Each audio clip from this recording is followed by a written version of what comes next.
Hey everybody, this is Uncle Grumpy, and this is Grumpy Tonight. I want to thank everybody for coming. Tonight we're not going live, but we're actually filming in front of a live studio audience. So first I want to thank everybody for coming. Let me introduce you guys to my guest. This is Jon Echols, our fearless floor leader. Jon, before you speak, let me tell everybody a few things. I want to thank our sponsors. First and foremost, I want to thank the people that helped put this on tonight. They've been working their butt off all day, and I hope to eventually get them all on camera, one at a time, somewhere down the road. But thank you to all of them. And I want to thank Max's Garage for hosting this and for helping me out from the beginning with equipment. I also want to thank Green Plus in Oklahoma City, one of our sponsors, and Sweet Leaf Dispensary in Bartlesville, another sponsor. GNU Pharma, which is everybody knows is Chip and Cynthia Paul, one of the authors of 788, another sponsor, and of course Max is here. So anyway, Jon, I want to thank you for coming on. I appreciate you coming here. It's a long way for you. I'm excited to be here. Drove up from Oklahoma City. I got to have one of the Max's burgers while we were waiting, by the way. Yeah, they're not too bad, are they? Man, I tell you what, Not if viewers haven't had one, they need to come try them. There you go. They were ridiculously good. But yeah, happy to be up here. Good. So I was lucky enough and honored enough to be at your house during election night when you won. I told everybody I was going to make the rounds to a few parties, but I was going to end up at your house because I wanted to be standing next to somebody that was winning, and I knew you were going to win. So what did you think about the race? I know it was your first time with an opponent, right? It was. You know, we ran a hard race. We got almost 60% of the votes, so feel really good about a close to 20-point win. Feel like we had a good message to the district. You know, my district's 42% Republican, so to get almost 60% of the vote, that means we had a lot of crossover votes, which I'm real proud of. That's a lot of crossover. You think that's all just the cannabis community in your district? I mean, I'd like to think it's a little bit everything. I'd like to think that it's the way we conduct ourselves at part of the campaign. I'd like to think that people are ready for solutions, not just talk. Yeah. And I think that played a lot. And I think when you look at some of the races that did well, they were people that were solution oriented. And I think my message of the will of the people is a good message. I mean, I think people resonate with that. Okay, so I want to, of course, ask you some questions about 788 and about, which isn't even called 788 anymore, as we all know. It has some long title. That's right. But for this, we'll call it 788 so I don't get too confused. You know, this program's rolled out for a few months now. We've had some, what I would consider some hiccups. But some of the questions I'm being asked, like today I was asked by a veteran if they should be getting, if they should be tax exempt. How does that work? Because I know the 7% is not a standard tax, it's an excise tax, right? That's right. So is a veteran excluded from an excise tax when they buy a car? So at the moment, no. So what we would have to do, we're going to have to go in and exempt veterans from that excise tax. It's going to have to be done through legislation because it's an excise tax. It's not a traditional sales tax. I think now the veterans are excluded from that tax when they say go get their tag. They don't have to pay that. And you know, the state of Oklahoma is really prided itself in being able to take care of our veterans. We take that very serious. And I know there'll be several bills filed next session to try to give some tax exempt status to veterans. So what about the cities that are, I know cities are charging a sales tax. Should they be, for one thing, and would the veterans be excluded from that sales tax? I've told dispensaries that have asked me, yes, they'd be excluded from that one, but not from the other one until that's adjusted. So that one gets tricky, and I don't know the answer. So I'm gonna have to look up that answer As to whether the cities can or not? No, whether or not veterans are excluded from the city sales tax. Okay. So I'd have to look at that. Now, as to whether or not cities can, they can, and what they're relying on is an Oklahoma Tax Commission opinion. And the Oklahoma Tax Commission came out and said because the 7% is an excise tax, and 788 doesn't call it an excise tax. It just says there'll be a 7% calls it a tax. So the Oklahoma Tax Commission, while we weren't in session, considered that an excise tax and said cities can charge taxes on top of this. You know, this is a big topic for discussion because right now all pharmaceuticals are tax exempt in the state of Oklahoma except for one, and that's cannabis. So and there's a flip side of that. We had you come speak to this several times. We had Frank Grove. We had Chip Paul. We had lots of people come speak to the committee, and they did talk about their intent was that the program pays for itself. But one of the things we're finding out is the program generates money not just from the taxes, but also from the fees that are paid when people sign up. So I think What we do with those taxes, what type of exemptions we give, I don't know those answers right now, but those are going to be the big talk, because I don't think that medical marijuana is going to be a moneymaker, if that makes sense. I think Well, it'll be a moneymaker in let me economic interrupt activity. you there. Now, unless I'm mistaken, this program was going to cost somewhere between $3.5 to $5 million to run, and we've already taken in, what, $8–10 million in fees? Just in fees. Just in fees Just in before fees. a tax. Yeah, so that's what I'm saying. The purpose is not to make extra. You and I were saying the same thing. The purpose was not to make extra money off the medical marijuana program. It's going to generate extra money through additional economic development that's going to occur naturally. That's why I'm saying there's probably going to be some talks about what do we do. Now, I will also tell you, though, with healthcare, with education, with other things, getting rid of a tax next session is going to be hard. So anybody that's, no matter what the tax is, so anybody that, you know, comes in and promises that, you know me, Chris, that's never been me. That's going to be tough, but that's a conversation we're having, because I think the intent of 788 was just the 7%. Chip said that, you said that, a lot of the authors, it wasn't the city side. Yeah, well, let me make it clear, I wasn't one of the authors. Well, that's fair enough. But Chip came in, Frank came in. Chip and Frank both were big-time authors on that. I was not. Both said the same thing in the committee, and they did a good job explaining. So, I mean, that's going to be an issue that we'll have to deal with.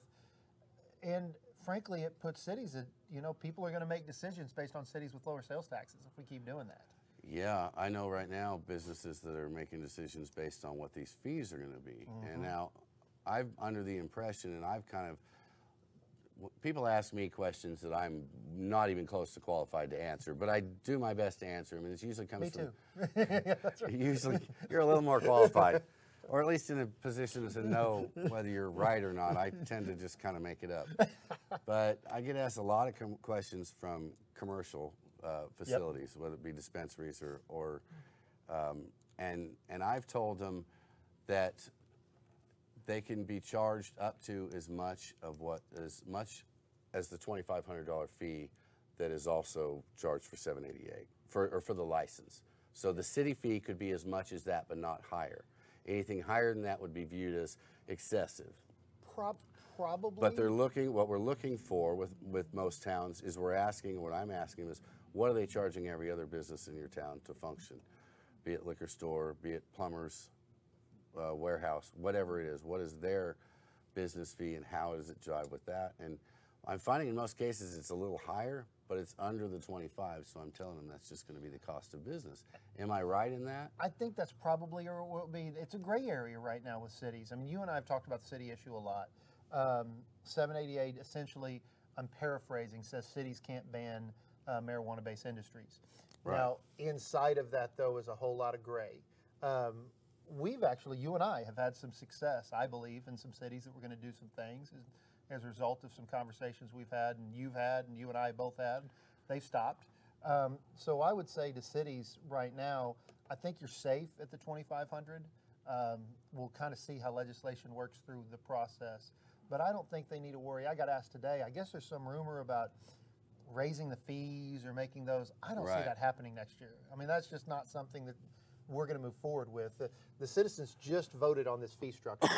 And it appears, and again, we're still early, but it appears it is bringing in enough money to sustain itself. Yeah, there wouldn't be any justification for it other than because you can. Yeah, there's no reason. I mean, that's what I'm saying. That's when I talk about not wanting to use it as a profit center, again, that if it pays for itself, the profit comes from extra economic development.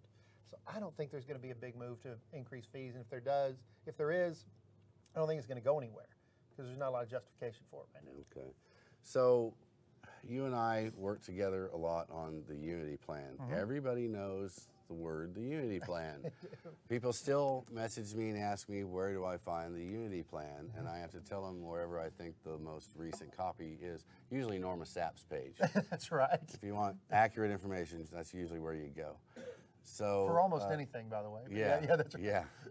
But I currently am under the impression that the Unity Plan has been cut up. Yep.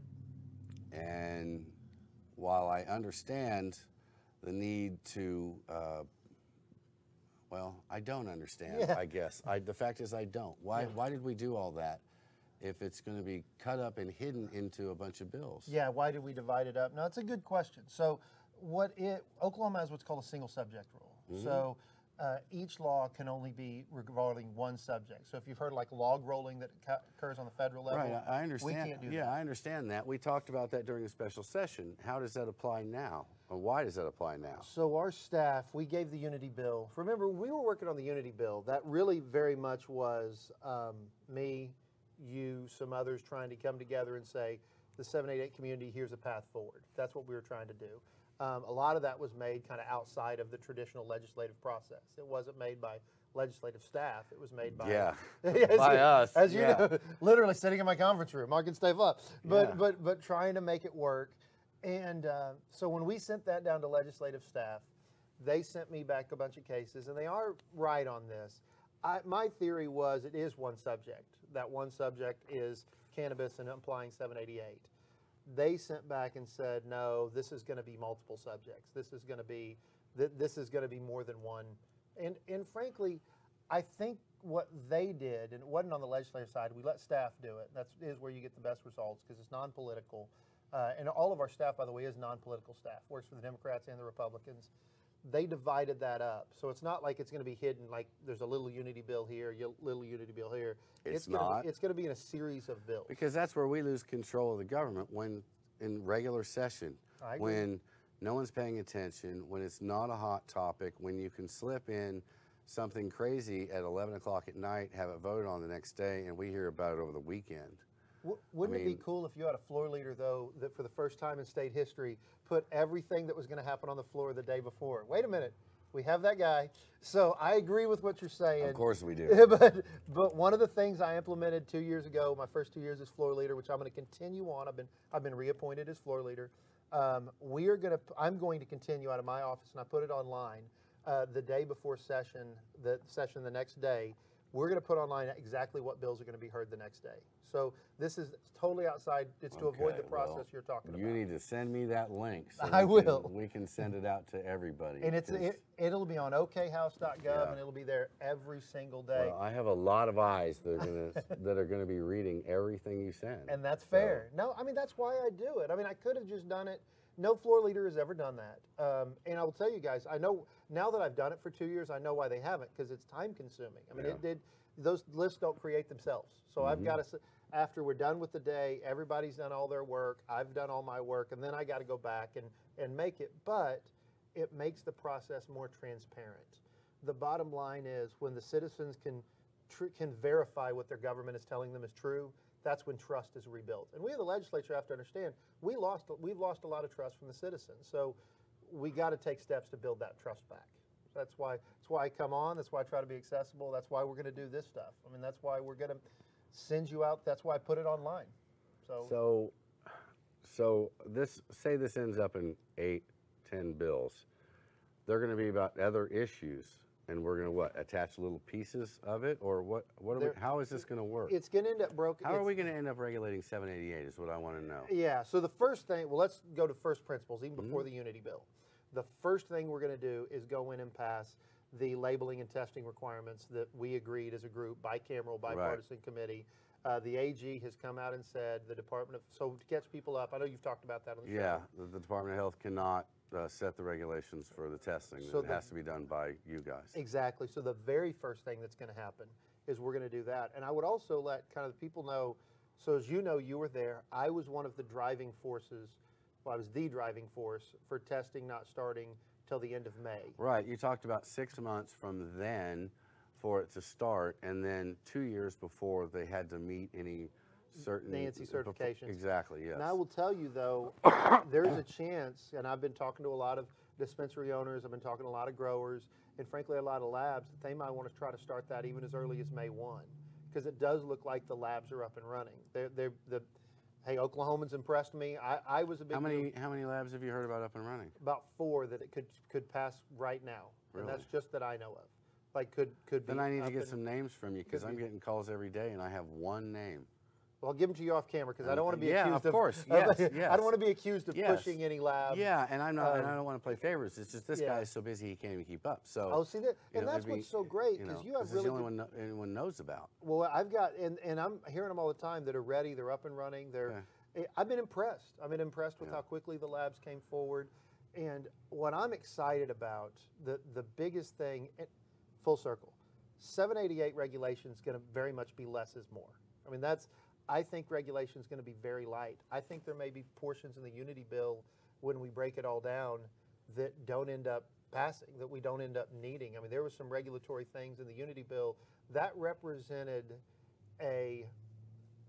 quite a bit of regulation, some of which I wasn't even crazy about, some of which you weren't crazy about. Right, but yeah, we've talked about that. What that represented was what we could come up with as a community that nobody would put up a big stink about. Nobody would fight about. Right. Now, I think going in next session, I do want people to understand, I'm taking the less is more philosophy. There has to be regulations. I agree with that. But all of my regulations that I'm willing to push forth are going to be patient-centered regulations. I don't want to protect big business. I don't want to protect small business. I want to protect the patient. I want to make sure the industry has the ability to thrive, has the ability to operate. And some of the things that I would have signed off on in the very beginning, I'm going to have a little bit harder time throwing. Is there anything you want to give us a for instance on, perhaps? Well, I mean, I don't want to put you on the spot on anything because I know some of this will become negotiation down the road. I get that. Some of it is going to be, Is there anything that for sure isn't going to move forward? At this stage of the game, it'd be premature because I always have to work with my Senate colleagues. I would say this. I would say the Unity bill was about 200 pages worth of regulation. I never thought that the cannabis industry needed 200 pages in regulation, but we were willing to do it. And I know a lot of us were working on it. We were willing to sacrifice and do that. I would expect regulations to be a lot less stringent than what was in there in almost all respects. There's no reason at this stage in the game to stifle the industry. And I think nobody wants to do that. And especially now that we have the testing and labeling regulations that I feel so strongly that we have them in a good spot. I'm not saying that we're not going to do the Unity bill. I'm just saying when it comes to how much we require in terms of, hate to even throw out too much because I don't want to freak people, but how much we're going to require in terms of your security systems. How detailed are we going to be in that?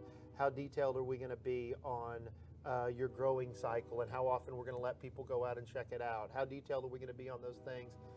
I think at this stage in the game with the market that's up and running, we need to be lighter as opposed to heavier, and then we work our way up. Okay, so let me ask you about a couple specifics because I have some concerns. You don't have to necessarily address this, but I'm going to express my concern here.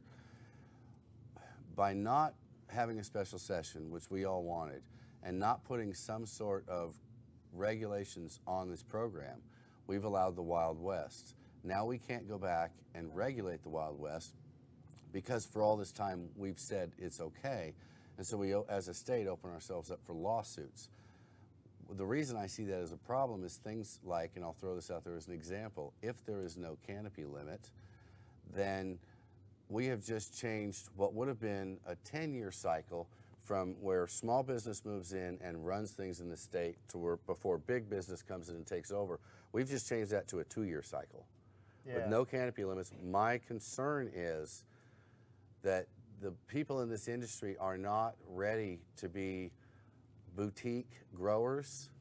They're still counting on mass producing because they really don't know what they're doing. And so when one good grower comes in with a 100,000 square foot facility, every mom and pop shop is now out of business, and it's in 2 years instead of 10. Well, I think the canopy limit stuff was still in the Unity bill, and I don't know that that was necessarily one of the ones I was thinking of. I do think there's a possibility because we didn't put it in, we're going to have to expand that canopy limit into something.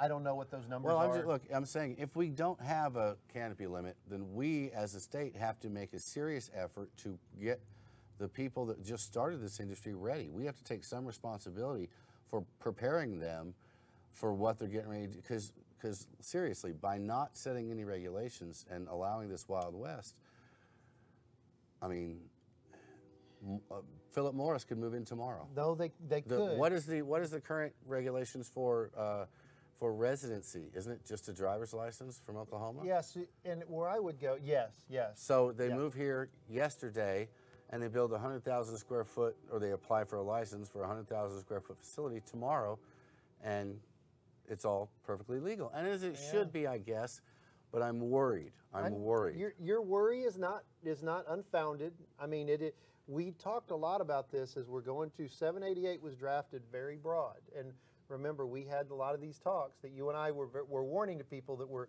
wanting to get into the industry without any experience. Said this is not what you think it is. This is hard. This is not you know, stuff laying on the ground, and a lot of those worries went out, and we had a lot of statements that I started to buy into. That by golly, it's not the government's job to make sure I can't fail. I mean, that's true. I did testify in front of the Joint Committee and say I believed everybody with $2,500 and $1 to buy a bud should be able to go into business, and I believe that with any business. I would hope they would be smart enough not to. Yeah, but I I'm just calling it like I see it, John. That's what I do. That's what you. No, you're right, and you're hitting both arguments, because there's an argument on the other side that says that. I know that. I know that. I'm all over the place on this one. No, it's okay, because it's not easy. I mean, there is another argument that says, you know, that it's not the government's job to protect people. I mean, at the end of the day, I mean that is kind of the anti-788 argument, that the government needs to step in and be pejorative and tell people what to do. We've got to strike that balance. I agree, and it's the job of the legislature to strike that balance. And I think we're doing some of that. I think, obviously, like I said, with the Unity bill is a strong stance in the right direction. But that had a whole bunch of stuff in it about how often they were going to get inspected, and again, it had to make sure nobody could complain. Nobody could complain. Nobody could That's complain. the type of stuff I'm talking about. Some pretty heavy-handed regulations, and I still think, and we're going to talk later in this show about how many growers there are versus how many dispensaries there are. I'm not saying I'm discouraging people from getting into the business, but I'm discouraging them from getting into the business without a solid plan, because this is not a business that you want to get into. We've talked about the tax treatment. I mean, this is taxed totally different. You don't get to deduct your expenses. I'm not discouraging people, and as a member of the legislature, I just said we're not going to raise those fees. I mean, that fees is a barrier to entry. If you go to other states, you have to prove that you have $2 million in liquid capital, or at least in net worth, and sometimes it's fees of $100,000. So you don't see there being any restrictions on how hard it is to get in the business? I think any is a big word. Okay, all right. But all right. Residency. Financially, or any. No, I don't think there would be. Yeah, I mean, but remember that cuts both ways though. Right. So now residency requirements, I think we need to bump those up. I think that's within the spirit of 788. Yeah. But when we're talking about that $2,500, remember that if we raise those financial requirements to get into the business, we're creating a barrier to the common man. But when we keep those lower, the common man needs to understand that's a barrier too, because that means the market entry price is very, very low, which means competition is very, very high. It adds to the numbers drastically, drastically, as we've seen. And this is a really cool conversation, by the way, because this conversation we're having right now is the same ones we have off camera. I mean, what do we do? That's what I like about this setup here. You know, I want it to be where we can just sit and argue like we always do. Well, and there's nothing easy about what we're going to do here. There's nothing easy about. I think the bigger key is making it transparent. We've talked about this. I'm not a marijuana expert, and I've never pretended to be. As a matter of fact, I've said that over and over again, that there are experts. I'm not one of them. I'm just the guy that knows more than 101 members of the House of Representatives that know nothing about it. So if we keep this stuff out in the open, we keep having these conversations, that's going to help us. But it's going to be tough, and it's going to be, and even now, I mean, you and I have talked about it some too. I think even with the rules we have, I think people need to really be careful, because I think we jokingly call it the Wild Wild West, but there's still some rules out there, and it's still important that people follow those. Yeah, and when we come back, I want to get to that. But for now, we've been going at this for a while, so let's take a little break. You got it. We cleared? All right. That's good. Let's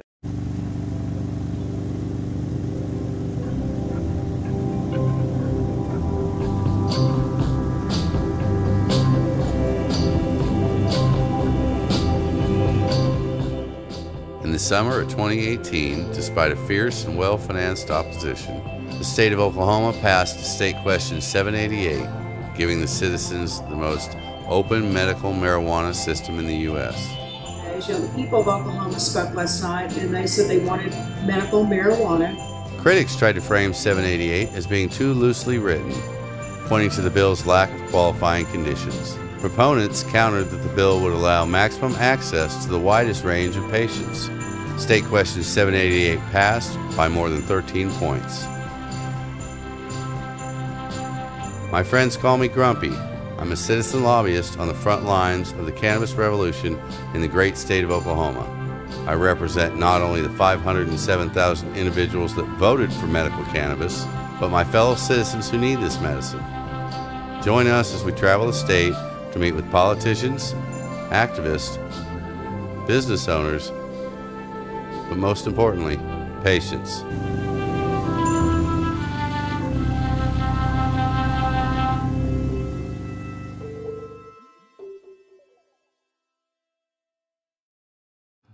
Okay, everybody, it's Uncle Grumpy. We are back with our fearless floor leader, Jon Echols. I actually considered getting you a shirt that said fearless floor leader, but I couldn't get it printed in time. I like it. Again, I want to thank you for coming. If you guys have been watching, you know we've been talking about 788 and just kind of going down everything a little bit at a time. Where we're at now is some of the rules. One of the questions I've been asked has been about outdoor grow for the commercial. Personally, I think it's a mistake. Being someone who's grown outside before in the state of Oklahoma, I happen to know that you will get cross-pollination because we have so much hemp, and we are now planting even more hemp. And even more is going to happen now that the feds have said it's okay. Oh, and I want to ask you about that hemp here in a minute, so don't get me sidetracked on that, but I got questions about hemp.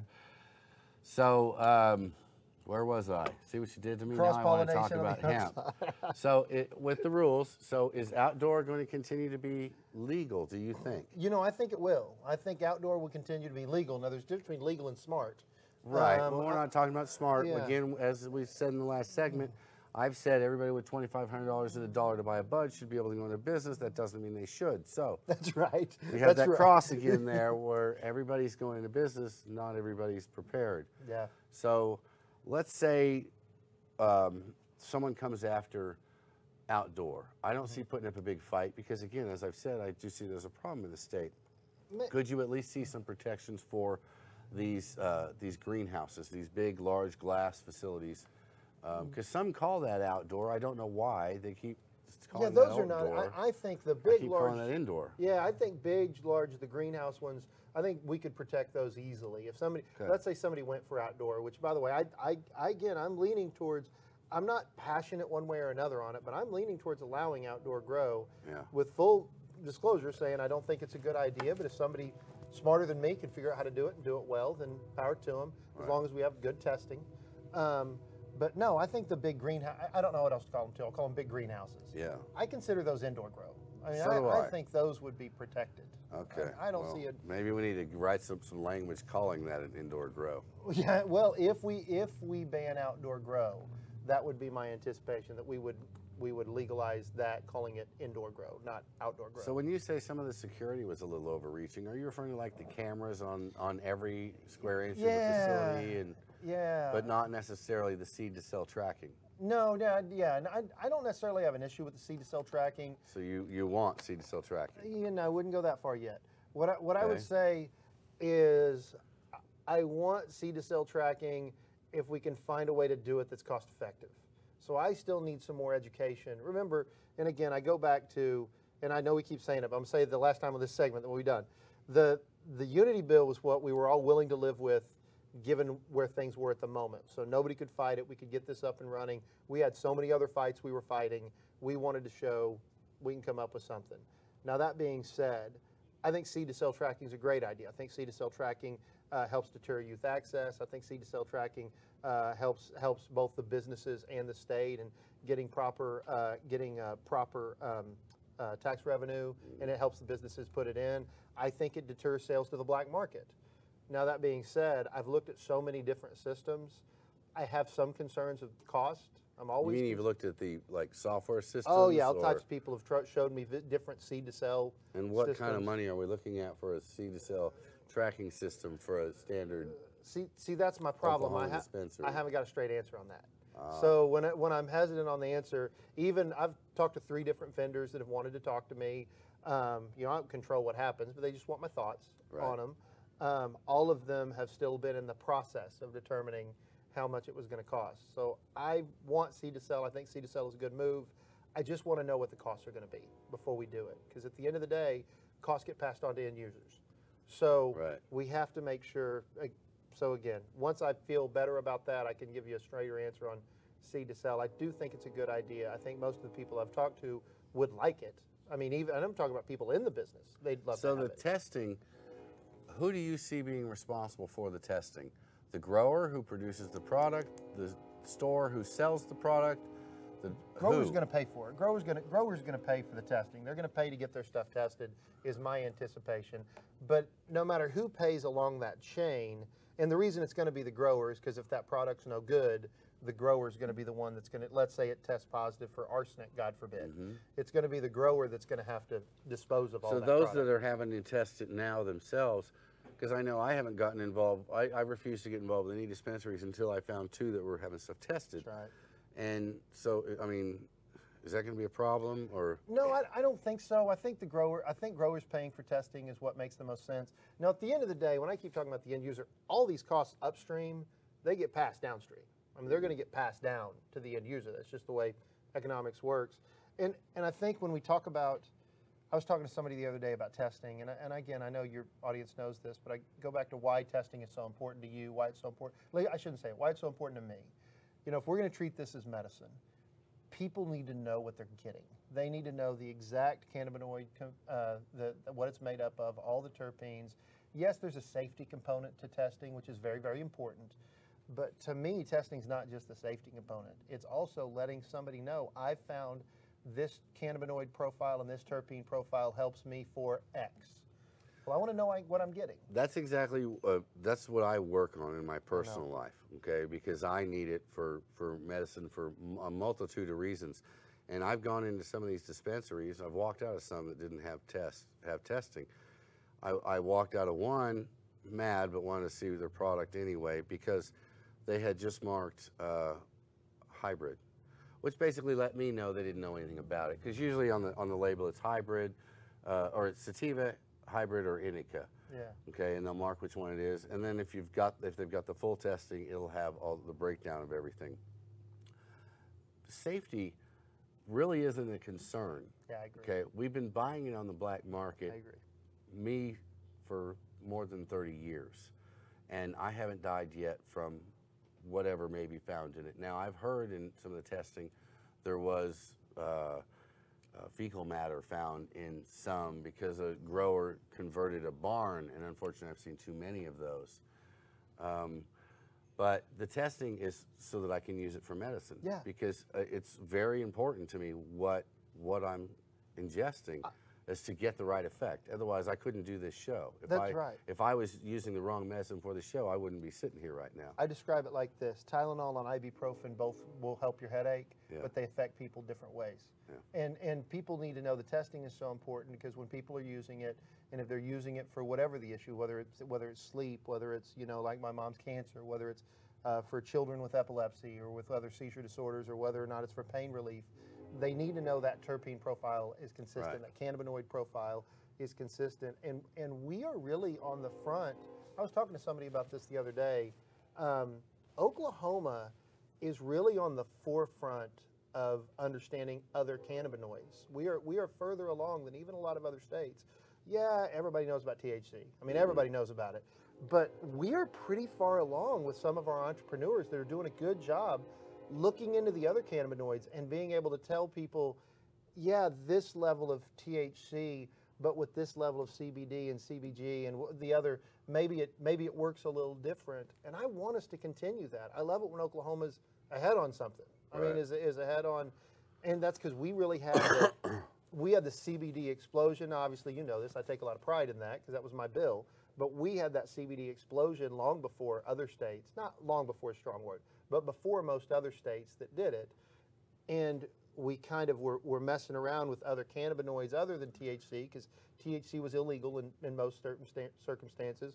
So now, if we can bring that knowledge in with the THC that's in there because of 788, we could do some cool stuff. But all of that stuff revolves around testing and labeling.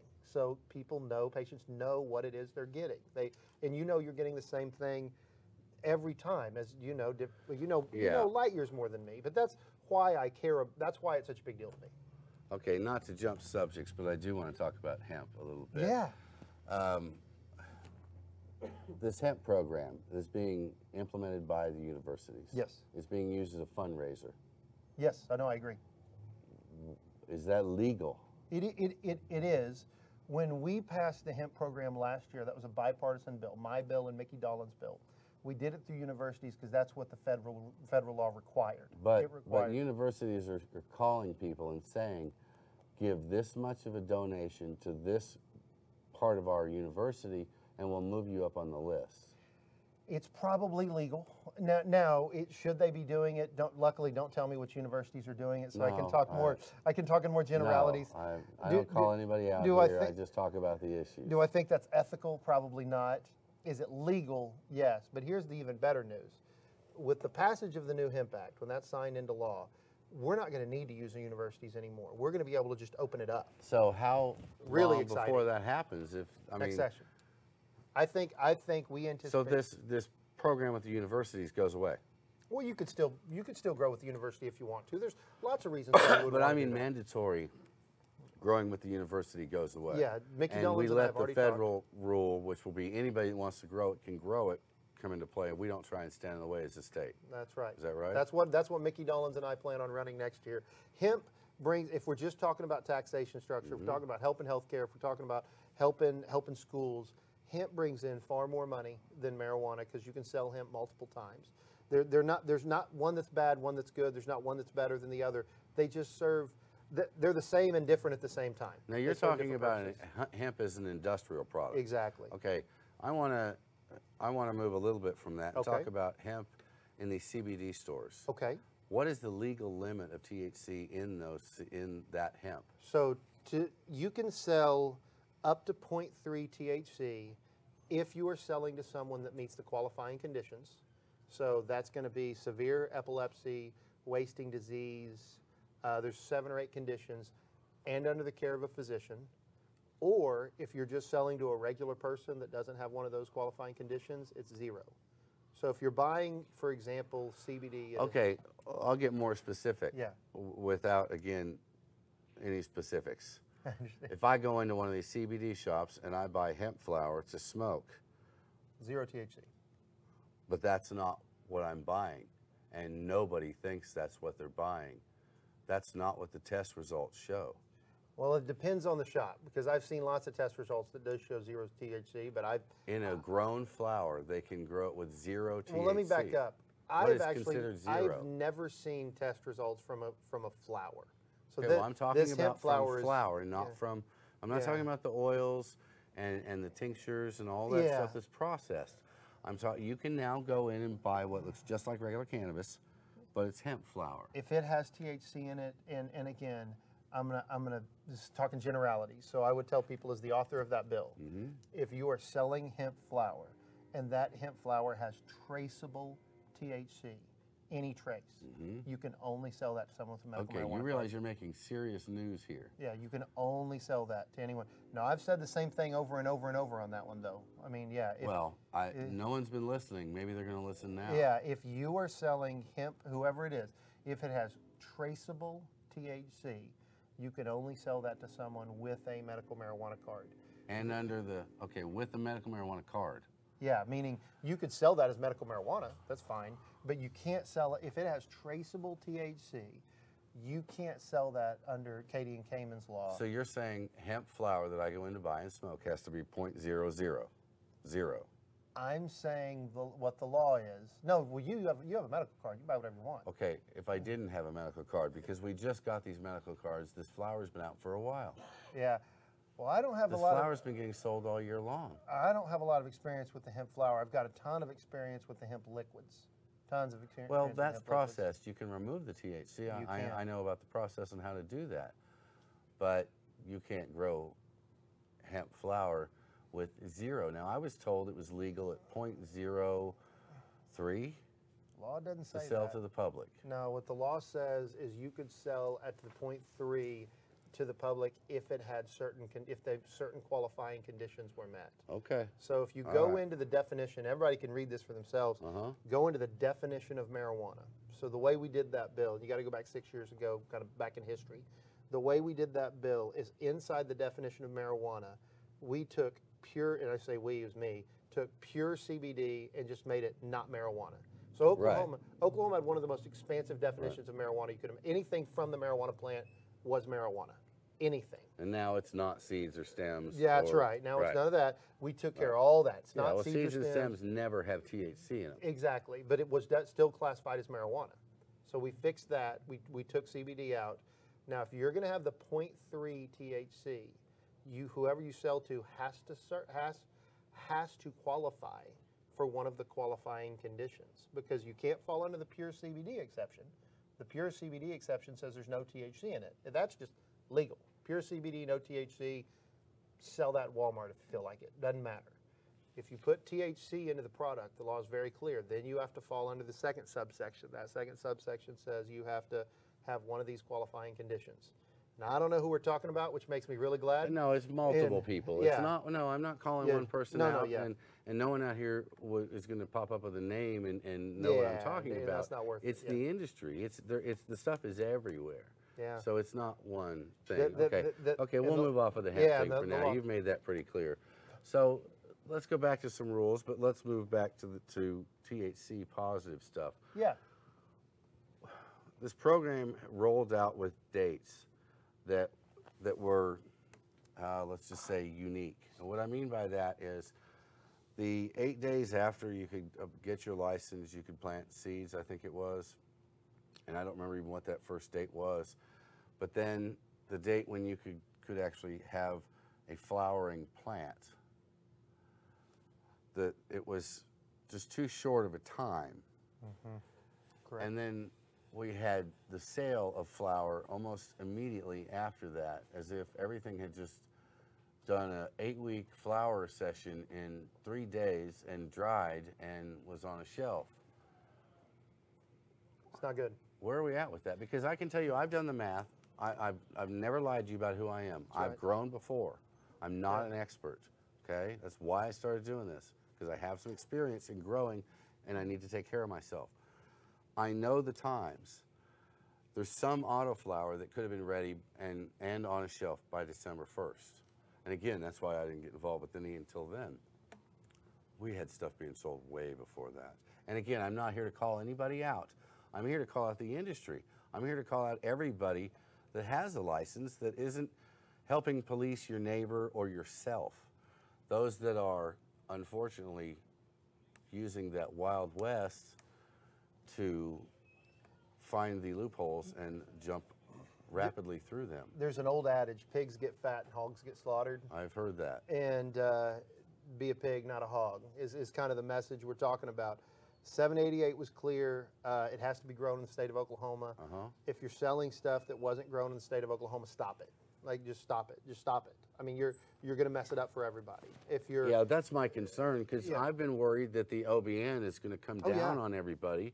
And I mean, my serious concern, I've told people, if they don't behave themselves, what's going to happen is the legislators going to start pushing to shut this whole program down. Because here's the fact, it's not a constitutional amendment. And I can tell you in Utah, they were getting ready to pass it. Their lawmakers actually said, we're just going to gut it. It's not a state constitutional amendment. We don't have to do it. We could end up, and the Senate is not on our side. Now, I believe in you in the House. I truly do. Thank you. The Senate I find to be work. Well, Real work. And I'll tell you this, even if they don't gut it and get rid of it, even if they don't get rid of it, if there's just massive problems out there with what little regulation there is now, I will have a hard time standing in front of just massive over-regulation. I mean, I'm not doing anybody any favors if I don't tell them the truth. You know, there is basically one rule. I mean, there are several, but there's basically one rule. If it wasn't grown in Oklahoma, don't sell it. Like, that's basically it. And, you know, the old adage, you have one job, don't do that. So if you're growing stuff if you're selling stuff that was not grown in the state of Oklahoma, you're risking it for everyone. You're not just risking it for yourself. You're risking it for the entire industry, because that's what's going to bring legislators because they're going to hear it from their constituents. It's also what's going to turn the public. I mean, we say the legislature, breaking that rule is going to turn the public. You and I have talked about this. The coalition that passed 788 was a unique coalition. I think there's very much a mistake if you're someone that voted for 788 to believe that the coalition that passed it, quote unquote, looks like you is a mistake. And what I mean by that, it was a very diverse coalition. A lot of that was people who said they were just mad at the government. They just wanted us to be able to do what we wanted to do. Absolutely. And those are people who now, as you're alluding to here, are people who are going to turn against us if we behave too improperly. Again, I'm concerned our behavior now is what you guys will look to regulate in the new session. Well, and I think anyway, it's hard to look at my track record and say I'm not a supporter. So I hope coming from me, right? Yeah, and I know you know that. But you're the government in this particular absolutely. case. Okay, you're the the government. Well, I know that, but I meant coming from me when I'm giving this warning. I hope it's heeded as a warning coming from a friend. I hope. I mean, so. trying to be helpful because well, again, we're not calling out anybody. No. We're just referring to some behavior we are concerned about. And I think it's not too late to fix it. And to make sure that those issues don't come forward, let's build a set of rules that everybody can follow. And well, like I said, as of December 1st, I think that everything could pretty much be getting done here. Is it yet? But I don't wouldn't know, assume that even if somebody's, say, using the December 1st loophole but buying it from somewhere else, I would not assume that OB&D or some other state agency is not going to run some type of sting. I mean, I just don't think just don't buy. It's like the liquor industry. You have to follow the three-tier system, and if you don't, the government will hammer you. Speaking of the three-tier system with cannabis, this just came to me. Someone's mentioned to me that you guys will try and create a middleman, which will be another license. Three-tier system, you know what I'm referring to? Yeah, it's like similar to what we did now. I don't think that's a wholesaler type person who buys it all from and I'm concerned about that because that's where I think favors will get dealt out. Well, it's a whole new layer of problems, and I'm not going to, the alcohol three-tier system is what it is. It does have some benefits, so I'm not going to bash. I'm going to say what I say without bashing the alcohol system because I have some friends in that system too. That's not a good system for cannabis. I mean, the idea that we're going to create a middleman that's licensed by the state and very few middlemen, that's not the way we need to go. We need to go more of a free market system. But this does go back to what you just said. If we want to mess up that and create things like a middleman, have a rash. What will create the three-tier system is a rash of out-of-state sales that we can't get control over. That's when middlemen come about. Yeah. Middlemen come about because the industry just won't police itself, and then instead of buying Oklahoma-based grow, they go buy from Georgia or from wherever, or from Colorado, and they ship it in here. That's when the three-tier system comes about because it comes back to pigs get fat, hogs get slaughtered. Right now, there's no reason to create a three-tier system. There's no reason that the rules are going to be simple enough people can follow them. You create it. Again, we were coming out of a prohibition era, and it's eerily similar. We were coming out of a prohibition era when we created this three-tier system, and we just could not, because I know a lot of the history of that. We could not, as a state, get a handle on outside liquor. We couldn't get a handle on the bootleg liquor going into the system. I don't know if any of this sounds familiar. So if that becomes remarkably familiar. Yeah, but here's the deal. Here's what I believe after talking to people, and I've talked to nowhere near as many people in the industry as you have, but I've talked to a lot. The vast majority of them are good people trying to do it right. And I tell everyone that'll listen. Well, but see, and that's where my fear is because I know so many of those good people that are trying to do it right that have in my mind, had to succumb or feel like they've had to succumb to the pressures of having to make money. Yep. And that worries me. So, and so I'm concerned about it. We need to do what we can to self-regulate. I had, and I'm not going to say who this is, but I had somebody on Twitter. It's really cool. Somebody on Twitter, because I'm not saying who it was, sent me an advertisement, and inside the advertisement, if I say what exactly was in it, it'll give it away. Let's just say it was inappropriate things to be in a cannabis advertisement. It sent a very bad message, very bad. They sent me a tweet, private message that said, hey, you need to do something to fix this. Then they sent me a message 30 minutes later that said, you know what, I talked to the people that are doing it. They've already taken it down. They said they wouldn't do it again. That was cool. Yeah. That was an instance of, because my first thought is, I don't want to regulate how people advertise. I don't want to do that. Yeah. But they handled the issue. I mean, they handled the problem. How do you think we're going to end up on advertising with cannabis? You know, I want it to just be the basics. You know, don't have nothing aimed towards children. We'll probably eventually go to, you know, nothing with guns or money. I mean, stuff that you don't make it look like you're running a. But I honestly, that's a good example of a regulation I'd prefer not to make. I'd prefer just nothing aimed towards children, which is the norm, and hope that there's some common sense out there so we don't have to micromanage, you know. Again, there we go, counting on common sense. Yeah, I know. I'm concerned about that. But the basics are going to be kind of similar to what we did. Nothing with children, nothing with cartoons, nothing with those types of things. Look at very similar to what we do with alcohol advertising. I mean, what you can't do. I've never, and by the way, remember, I believe cannabis for children, by the way, is the only thing that is helpful in many situations. Right. I mean, if you're and talking so about, much better than pharmaceuticals. oh my gosh, it's not even close. Yeah. So, but at the end of the day, you don't need to be targeting your advertising to those children. You need to be targeting your advertising to those parents. Right. That's who you need to be targeting your advertising. If you're targeting your advertising to children, you're not targeting your advertising to a 13-year-old with Dravet or an 8-year-old with Lennox syndrome. You're targeting your advertising to a 16-year-old that is fine. Do you see any changes in the youth recommendation? Do you still see it saying it's 2? It's tough right now. I mean, finding 2 is hard. I think for at least a year, I doubt we change that. I got to tell you, to not be a hypocrite, not going against the will of the people and not changing 788 has to go both ways. So I've had a hard time, and I've eventually found them, finding anyone that could give, because obviously when this happened, I got lots of emails from parents I've been helping with CBD oil that, hey, we'd like to get a recommendation. It'll be easier. We have more options, you know, that type of stuff. Right. It took me forever to find a doctor that was willing to do it. I found lots of doctors that were willing to be the second. I don't think we'll change. Yeah, I've noticed that. Lots of doctors that'll be number 2. But here's what I think that's more likely to happen with doctors than changing the 2. I think we need to give, when I talk to doctors about giving recommendations, the ones that want to do it that don't, they're concerned about liability.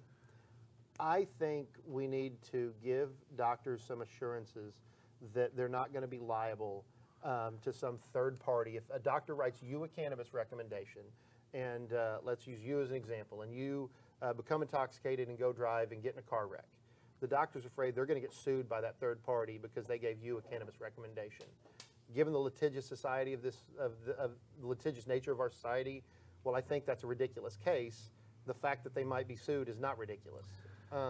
Those are the things I think we do. Well, and maybe allow telemed too, by the way. Telemed, so we can get to those people who can't get out of their house. Exactly. So we'd have the ability. I think we need to allow telemedicine for doctors' recommendations. There's no reason to treat cannabis different. We allow telemedicine on everything else. Right. So why not allow it here? It will also get the cost of recommendations down too, because you'll create. We've talked about this. I'm a capitalist. You create competition, cost goes down. Now look, I've had somebody come at me with a business idea that parents take an extra class to learn how to medicate before they get both the recommendations. So I'll tell you why I would probably be against that. Until you've walked a mile in the shoes, and I don't mean you, until somebody has until somebody's walked a mile in the shoes of a true special needs parent, I don't think they understand how hard it is. I mean, I don't think they understand. I mean, I think of my brother-in-law and my brother and my sister-in-law. I mean, the idea of them taking an extra class. I mean, I understand what they're saying. I think offering it is a good idea, but requiring it before they get the medicine, you know, we do things, Chris, that, well, for example, we go to sleep at night and we don't wake up in the morning and wonder if our daughter died in the middle of the night. We don't wonder that. They do every day. I mean, we go out to eat and not worry that we can't call any babysitter we want, me and my wife, that I can only call one of 2 babysitters that are trained on how to deal with my daughter in case she has a seizure. I mean, life is just, I can go to Dallas with my wife for 2 nights because I can leave my 3 children with somebody. They can't. I mean, it's just, it's a different, Now, do I think what else you'll find is I think God has blessed special needs parents with the ability to handle things that He hadn't blessed others. I think they'd love a class like that. I think what they'd they were take trying it. to, I think what this person was trying to do was not just help those that don't know, because they want to get their kids a recommendation and they don't use themselves, so they have no clue what they're going to do. We don't want them to go and ever over-medicate their kids, because it was. You're right. It brings me back to when my first son was born. We put we put my son in the car and we drove out of the parking lot, and I looked at my wife and we said the same thing at the same time. Can you believe they let us leave with a baby? That's right. What in the world are they thinking? Why would they do that? So that's kind of where that comes from is, you know, don't they need some kind of knowledge? Now, maybe it's just a Parents good would idea. take it, though. Maybe it's just a good, yeah, maybe it's just But a good I'm idea. telling It's you, certainly not parents- something that needs to be regulated. But parents would do it because here's the other thing: nobody trains you how to deal with a special needs kid. Yeah, And you they know don't what train the you how to issue- deal with any kids. That's what No, I'm saying. at all, yeah. I've got 3 perfectly healthy children. I'm And they're very still hard. blessed. And yeah. Yeah, me too. They're great. I have 3, but they're wonderful. Yeah. You But, know, I'm only 40. Look at this gray. Kidding. well, I just turned 18, so Oh, we yeah, right. did. You know, Yeah, we what I think it's a great idea. I think parents would use it. I think there's not a lot out there, and I do think we even hit on going another way. We had an interesting idea that came up from a brand new representative at Caucus Retreat. I was giving the 788 presentation to the Republican caucus, kind of telling them what to expect and what's going on. Used your name in the presentation, by the way. Thank you. Only 2 people booed. I'm just kidding. Okay, Nobody did. good. No, no. Everybody else looked at each other. Who? No, that's not true. They knew. But we were talking a little bit about how do you educate the populace? I mean, how do you educate, because we do have a populace that doesn't know. And we specifically talked about edibles. And that's where good ideas came out. One of the members came up with the idea that maybe what we do is put a label on the edible that says this may take up to 2 hours to come into effect, or whatever the number it is. I think the way, and I say that reason I say that, I think the better way to do it than requiring the public to do more things is give them more opportunities to be educated. Not requiring them to be, but giving them more opportunities to understand, so the general public knows, don't eat all of the edibles at once. That will end badly. Right now, I hate to say this, but I just want the people making the edibles to figure out how to make the gummies. I got to tell you, we almost made a video of me trying to eat this one because the texture was just not there. It was pretty bad. Yeah, I've unfortunately been the guinea pig to multiple samples. Yeah. So it's part of my new job. So. I'm sure you hate it. All right, yeah, I hate it. All right. Well, John, look, it's been another 30 minutes in this segment, and you and I could go on for the next couple hours, but they'll eventually start tuning out. So why don't we get you back soon? Let's do it, my friend. Okay. Well, John, I want to thank you again for coming. I truly appreciate it. And we did, since Sunday was your wife's birthday, we all got your wife a birthday card, and we got your wife a bouquet of flowers. You are very kind. You can thank your wife for letting you come here tonight. We certainly appreciate it. I will. Thank you, brother. Okay, folks, that's going to be it for tonight. Again, I want to thank the sponsors, Max's Garage, Green Plus in Oklahoma City, Sweet Leaf in Bartlesville, and GNUpharma.com. When you go to GNU Pharma, put in Grumpy Pass, and everything you buy, 15% off. Okay, John, that's it for tonight. Stay grumpy. See you on the road.